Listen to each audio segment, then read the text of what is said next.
kelompok 1. Di sini kami izin mempresentasikan proyek kelompok kami dengan judul perancangan dan implementasi sistem gerbang otomatis berbasis PLC Omron untuk pengaturan akses dan kapasitas kendaraan. Sebelum itu, di sini ada saya sendiri, Salwa Yanisa dengan tim F1E 2229. Saya sebagai project manager. Perkenalkan, nama saya Jaka Kesanti dengan NIM F1E 22237 sebagai dokumentasi. Saya Aditya Tamba dengan NIM F1E 22228 sebagai programmer PLC ini atau sebagai software engineer juga. Saya Hidayat dengan NIM F1E 22203 sebagai perancangan hardware dan engineer perkara. Adapun tagline dalam proyek kami yaitu pada minggu pertama yaitu untuk tahapan perancangan sistem, lalu untuk minggu kedua dan minggu ketiga itu pembuatan rangkaian pemasangan komponen, lalu ada untuk minggu keempat dan kelima itu kami memprogramkan dan menguji PLC-nya sendiri. Nah, lalu minggu ke-6 dan minggu ke-7 kami mengintegrasi serta kalibrasi sensor dan faktor dan penyusunan laporan akhir juga. Baiklah, di sini saya akan menjelaskan mengenai latar belakang dan permasalahan, di mana adapun permasalahannya proses industri yang ingin diselesaikan yaitu proses pembangunan industri melibatkan mobilitas kendaraan tinggi dengan waktu kedatangan tidak menentu. Pengaturan manual menyebabkan keterbatasan kontrol, akses, antrian, konflik, dan potensi masuknya kendaraan tanpa izin. Di mana adapun data pendukungnya yaitu pengendalian akses kendaraan secara manual sangat tergantung pada operator, sehingga berpotensi menimbulkan kesalahan pencatatan, keterlambatan respon, ketidakkonsistenan aturan, serta peningkatan waktu tunggu dan risiko keselamatan kerja. Di mana untuk relevansi dengan otomasi industri, di mana otomasi industri menunjukkan memungkinkan pengendalian proses secara sistematis melalui integrasi sensor, aktuator, dan logika kontrol, sehingga meningkatkan efisiensi, konsistensi operasi, serta mengurangi ketergantungan terhadap peran manusia. Untuk dampak jika tidak diotomasi, tanpa otomasi ketidakteraturan alur kendaraan akan terus terjadi beban operasi meningkat, operator meningkat, risiko kompleks dan kecelakaan kerja tetap tinggi, serta pengendalian keamanan dan efisiensi operasional sulit tercapai. Di sini saya akan melanjutkan mengenai deskripsi sistem otomasi. Di sini selanjutnya ada konsep solusi dan arsitektur sistem. Untuk masalahnya yakni atas kendaraan tidak terkendali, kapasitas pembangunan berlebih dan keamanan rendah karena sistemnya masih manual. Solusi teknis yang diberikan menerapkan sistem gerbang otomatis yang memverifikasi izin atas kendaraan, menghitung dan membatasi kapasitas kendaraan, mengendalikan buka tutup gerbang secara otomatis. Untuk arsitektur sistem sederhananya yaitu pada RFID sensor, lalu ke PLC atau SP32, lalu ke aktuator dan ditunjukkan melalui display. Berikutnya list komponen untuk prototype. Yang pertama menggunakan SP32, RFID sensor, info, adapter, buzzer, SP1672 dan double jumper. Berikutnya ada flow diagram. Untuk inputnya yaitu sensor RFID dan adapter, lalu diproses melalui modem MC USB32 dengan output untuk info, LED dan buzzer. Untuk flowchartnya di sini pertama itu melakukan inisiasi sistem, lalu melakukan pembacaan data RFID. Jika kartu terdaftar, maka akan melakukan cek jumlah kendaraan.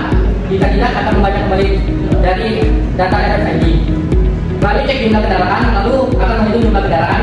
Jika kecil dari 3, maka motor servo aktif atau pintu terbuka, lalu ditampilkan di tampilan LCD.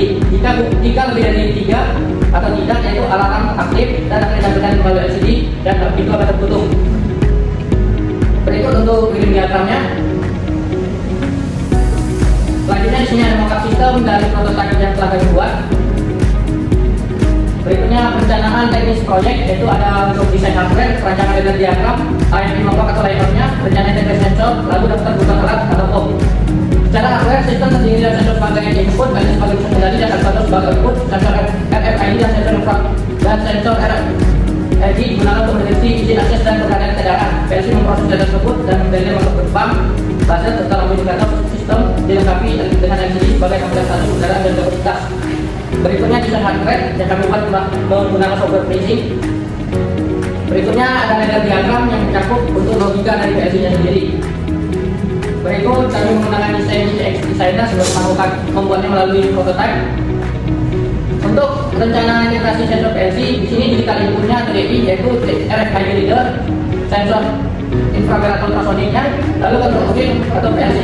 Control unit melingkupi PLC Omron konsep atau SP32 kali prototype, digital output atau DO, yakni motor terbang, buzzer, lampu indikator, lalu interface output meliputi LCD sebagai yang sederhana. Lalu proteksi layar itu menurut diri APDO dan Aquacom.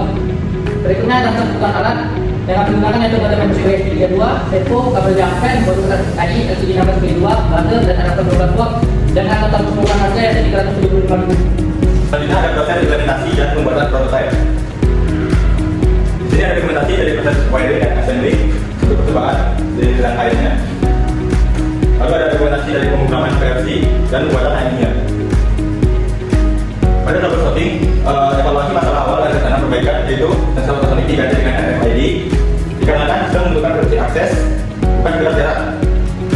Tapi menyesuaikan penggunaan satu sensor dan pengembangan lengkap kerja sistem. Dan kendala yang terjadi yaitu terjadi kerusakan pada sensor sebagai aktuator sehingga tidak melakukan program pada DSP. Menyebabkan integrasi tertunda sambil menunggu penggantian komponen yang diperlukan. Perubahan desain based on testing pada pergantian sensor ultrasonic diganti dengan RFID karena ultrasonic hanya berisi jarak. Dengan kalibrasi dan ada kalibrasi sensor dilakukan kalibrasi sensor untuk menyesuaikan sensitivitas dan akurasi pembacaan pada kondisi prototipe yang baru dirakit. Perapian kabel dilakukan untuk meningkatkan keadilan koneksi, keamanan rangkaian dan kemudahan perawatan sistem. Pada pergantian konsep desain, berikut adalah dari demo pengujian sistem dari prototipe yang kami buat. Di sini ada pintu masuk dan ini pintu keluar. Jadi ada dua bagian airfit, LCD maupun buzzer. Ini juga, ya, ini servonya, ini servo masuk, ini servo keluar.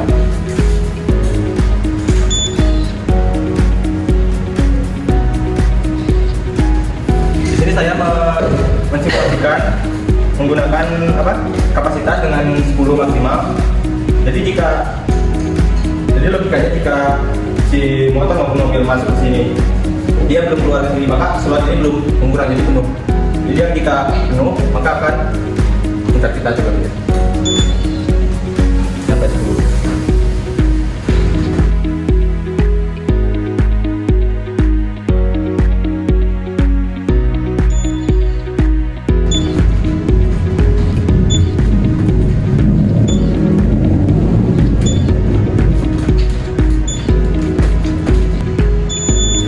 Berikut jika keadaan kendaraan motor atau mobil penuh, maka buzzer akan menyala lebih dari 1 kali dan servo tidak akan terbuka. Kecuali kendaraan itu keluar melalui pintu keluar ini, dan maka slot akan bertambah lagi. Lalu saya akan menemukan untuk pintu keluarnya.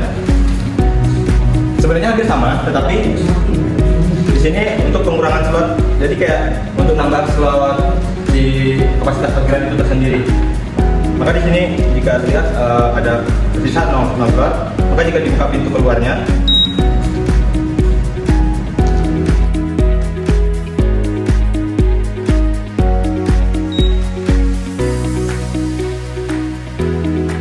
maka slotnya akan bertambah lagi sampai ke kapasitasnya 10. Selanjutnya mengenai dampak efisiensi dan potensi pengembangan. Di mana efisiensi yang dicapai, penerapan sistem terbang otomatis meningkatkan efisiensi pengaturan kendaraan dengan mengurangi ketergantungan operator untuk manfaat bagi industri kecil atau manufaktur, di mana sistem ini bermanfaat bagi industri kecil dan manufaktur dengan membantu pengaturan akses kendaraan, meningkatkan keamanan area kerja, serta mendukung operasional yang lebih tertib dan terkontrol.